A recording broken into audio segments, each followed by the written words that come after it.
देखो आज हम करते हैं integration by parts.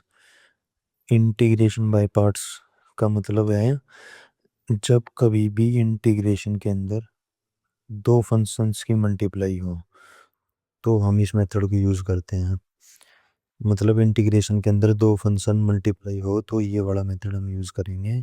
Integral involving the product of two functions. ठीक है, हमने इससे पहले पढ़ा था डिफरेंशिएशन। डिफरेंशिएशन में क्या होता है, जब भी दो फंक्शंस की मल्टीप्लाई होती है और उनका हमें डेरिवेटिव निकालना है तो क्या करते हैं, एक बार तो u एज इट इज और v का डिफरेंशिएशन, एक बार v एज इट इज और u का डिफरेंशिएशन। पर इंटीग्रेशन में ऐसा नहीं होता। इंटीग्रेशन में क्या करते हैं हम, जो हमारा इंटीग्रेशन के अंदर u और v अगर मल्टीप्लाई में है तो u एज इट इज रखते हैं, v का इंटीग्रेशन। ठीक है, माइनस इंटीग्रेशन दोबारा u का डिफरेंशिएशन करेंगे एक बार और v का दोबारा इंटीग्रेशन।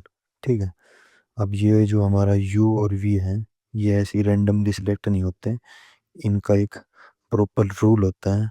वो रूल क्या है, हमारा रूल है आइलेट रूल। अभी आइलेट रूल क्या है भाई, आइलेट में आई जो है हमारा इनवर्स ट्रिग्नोमेट्रिक फंक्शन है। ठीक है, एल लोगरिथमिक फंक्शन, ए अलजेब्राइक फंक्शन और टी ट्रिग्नोमेट्रिक फंक्शन और ई हमारा एक्सपोनेंशियल फंक्शन। मतलब कि जैसे साइन इनवर्स एक्स हो गया, cos inverse x, tan inverse x, ये हमारे सारे हो गए इनवर्स ट्रिग्नोमेट्रिक फंक्शन। और लोगरिथमिक फंक्शन मतलब लॉग एक्स हो गया हमारा। अलजेब्राइक में हमारे x, x square, x cube आ गया। ट्रिग्नोमेट्री में हमारे ट्रिग्नोमेट्रिक फंक्शन आ गए, साइन, कोस, टेन और एक्सपोनेंशियल में ई की पावर एक्स। अब जैसे u, जैसे हमारे पास क्वेश्चन है एक्स साइन एक्स। अब देखो इसमें दिख रहा है हमें दो फंक्शंस की मल्टीप्लाई है, एक तो x और एक साइन x। तो हमारे माइंड में आ जाना चाहिए कि भाई इंटीग्रेशन ऑफ पार्ट्स लगेगा इसमें।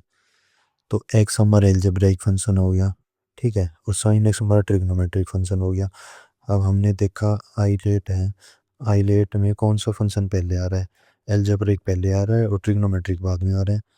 तो u हमारा x हो जाएगा और v हमारा साइन x हो जाएगा।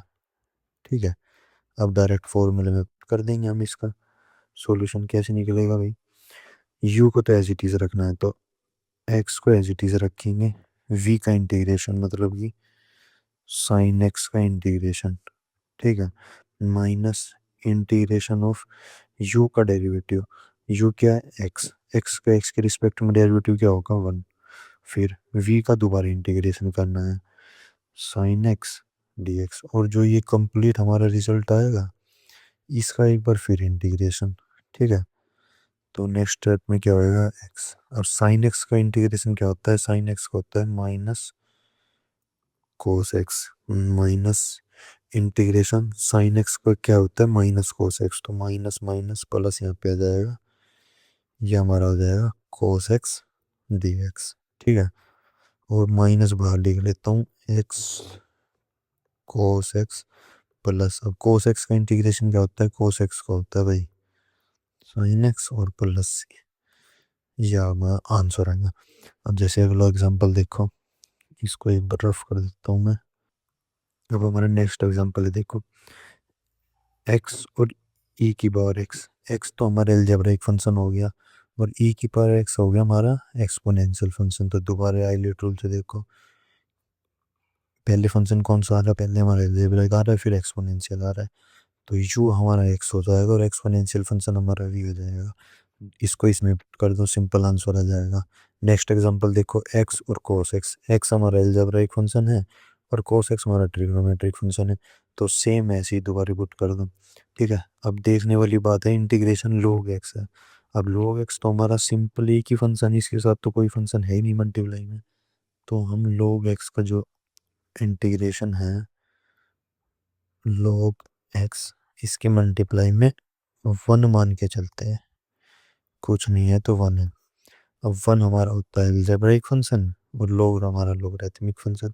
अब इसमें u क्या होगा, u हमारा log हो जाएगा और अलजेब्राइक फंक्शन हमारा v हो जाएगा। ठीक है, और कुछ एग्जांपल्स देखते हैं। जैसे आ गया x log x, x हमारा अलजेब्राइक और लोगरिथमिक फंक्शन। तो ये हमारा u हो जाएगा, ये हमारा v हो जाएगा। ये हमारा ट्रिग्नोमेट्रिक फंक्शन, ये हमारा फिर अलजेब्राइक फंक्शन। तो ये हमारा u हो जाएगा, ये हमारा v हो जाएगा। ऐसे ये सारे एग्जाम्पल तुमने करके देख लिया। ठीक है, तो यही है हमारा integration of parts. Thank you very much.